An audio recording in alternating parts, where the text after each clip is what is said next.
Chers élèves, bonjour. Aujourd'hui, exceptionnellement, je n'ai pas fait cette vidéo pour vous parce que je pense qu'en fait vous n'en avez pas besoin vu qu'on a joué très souvent à la bataille navale. Mais chers mamigos et mesdames les brodeuses, cette vidéo est faite pour vous. Et j'en profite pour vous remercier encore pour votre accueil chaleureux, votre intérêt pour mes petits jeux mathématiques, votre investissement et tous vos compliments qui me sont allés droit au cœur. Avec une dédicace spéciale à Mamigos elle-même, qui met mon travail en lumière sur son blog et m'a fourni de jolies grilles de broderie à transformer en coloriage magique. Aujourd'hui, on va parler de repérage, grâce auquel on peut faire des petits jeux comme la bataille navale ou des dessins de points à relier. Je pense que chaque année, c'est l'activité préférée de mes élèves parce que c'est toujours celle qui me réclame au moment des vacances.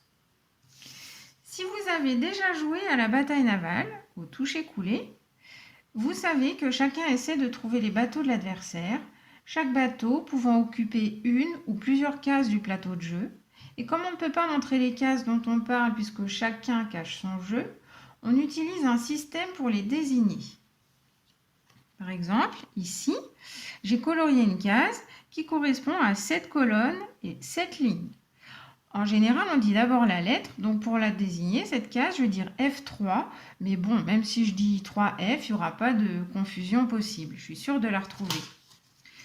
Ce système fonctionne bien sûr aussi si on nomme les lignes et les colonnes dans l'autre sens, parce que le principe de ce repérage, c'est d'associer à chaque case une lettre plus un nombre.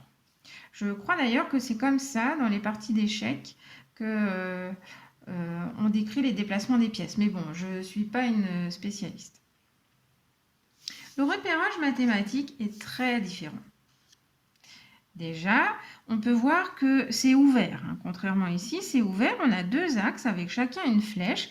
La flèche, elle indique l'ordre croissant et elle montre bien que la graduation n'est pas limitée. Les graduations ne sont pas tout à fait dans le même sens. Ici, c'est de gauche à droite et de haut en bas, pareil pour celui-là, alors qu'ici c'est de gauche à droite, mais du bas vers le haut. Mais évidemment, la différence fondamentale, c'est qu'on ne repère pas les cases en mathématiques, on repère les nœuds du quadrillage. Ce qui veut dire que quand on écrit notre graduation, il faut faire très attention de ne pas écrire chaque nombre au milieu des cases, comme ici, mais bien sur chaque ligne, pour éviter toute confusion. Par exemple, là, le 4, on ne sait pas s'il désigne la ligne qui est à gauche ou à droite. Ici, on ne sait pas s'il désigne la ligne qui est au-dessus ou au-dessous. Donc attention à ça quand on fait notre graduation. La façon d'écrire les coordonnées aussi est différente. En maths, on les met entre parenthèses, on sépare les deux valeurs par un point-virgule. Mais évidemment, ce qui saute aux yeux, c'est qu'en maths, il n'y a pas de lettres. Il n'y a que des nombres. Et bien sûr, ça complique les choses puisque je peux très bien avoir deux points à des endroits différents qui sont pourtant repérés par les mêmes nombres. D'où la nécessité qu'il y a eu de fixer un ordre pour donner ces deux nombres. Il y a deux façons possibles de voir les choses. On peut regarder les nombres qui correspondent sur chaque axe. Donc, je les ai entourés en orange pour le point A, en bleu pour le point B. Et l'essentiel à retenir, c'est que la valeur qu'on lit en premier, elle doit être sur l'axe horizontal. Ce qui va donner, pour le point A, d'abord 2 et ensuite 5. Et pour le point B, d'abord 5 et ensuite 2. Il y a une autre façon possible de voir les choses. On peut imaginer qu'en fait, on se déplace en suivant les lignes du quadrillage, en partant de haut, 0, qui est l'origine du repère, avec une règle absolue, on commence toujours par aller vers la droite. Ce qui va donner pour A 2 pas vers la droite. Alors quand je parle de pas, en fait, je fais des pas de la taille de mon unité. Ici, mon unité, elle est de 1 carreau, donc à chaque fois, je vais faire des pas de 1 carreau de long. Donc 2 pas vers la droite. Et ensuite, 1, 2, 3, 4, 5 pas vers le haut. Et pour B, 1, 2, 3, 4, 5 pas vers la droite. Et ensuite, 1, 2 pas vers le haut. On trouve bien exactement la même chose. Donc, quelle que soit la façon dont on raisonne, pour trouver les bonnes coordonnées, il est impératif de respecter cet ordre. D'abord la valeur sur l'axe horizontal ou d'abord le déplacement vers la droite. Et maintenant, quelques exemples. Voici 5 points. À vous de trouver leurs coordonnées. Prenez de quoi écrire et mettez la vidéo en pause pour avoir le temps de chercher avant que je donne les réponses. Pause. Les réponses. Alors, pour le point S, la première valeur, c'est 9. La deuxième valeur, c'est 5. Pour U, si j'imagine un déplacement 1, 2, 3, 4 vers la droite, et ensuite 1, 2, 3, 4, 5, 6, 7, 8 vers le haut. Pour P, d'abord 0 et ensuite 3.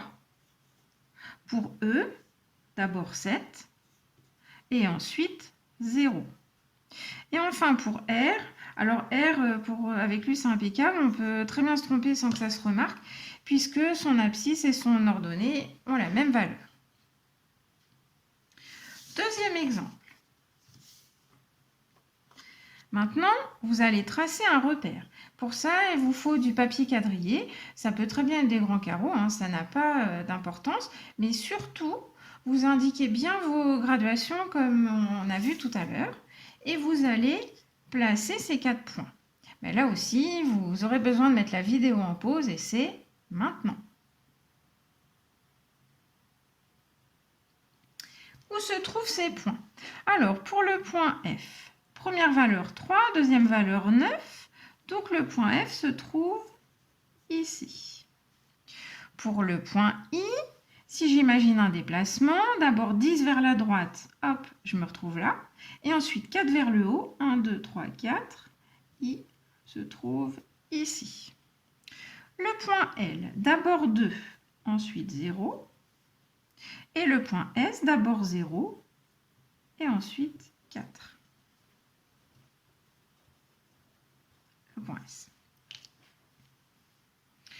Enfin, dernier exemple, un petit dessin de points à relier. Pour commencer, vous allez mettre la vidéo en pause, le temps de préparer un repère, comme celui-là. Je le fixe pour pas qu'il bouge. Et vous allez prendre de quoi relier proprement vos points. Bon, pour moi, ce sera le couvercle de ma petite boîte à épingles. Pause.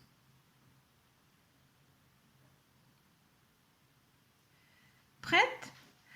Alors, quand je ne dis rien de spécial, il faut relier à chaque fois le nouveau point au point précédent. Mais si jamais je dis on lève le crayon, ça veut dire qu'on arrête de relier et qu'on commence un nouveau tracé ailleurs. C'est parti? Mettez bien la vidéo en pause après chaque instruction pour vous entraîner. Premier point de coordonnées 4, 2.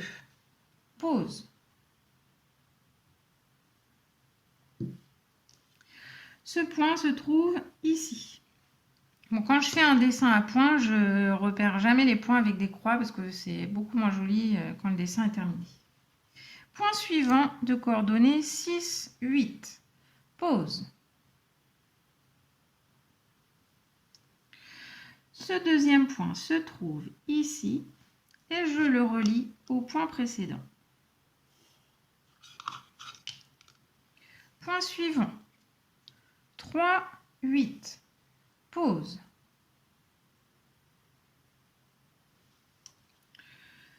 Ce point se trouve là. Je le relie au point précédent.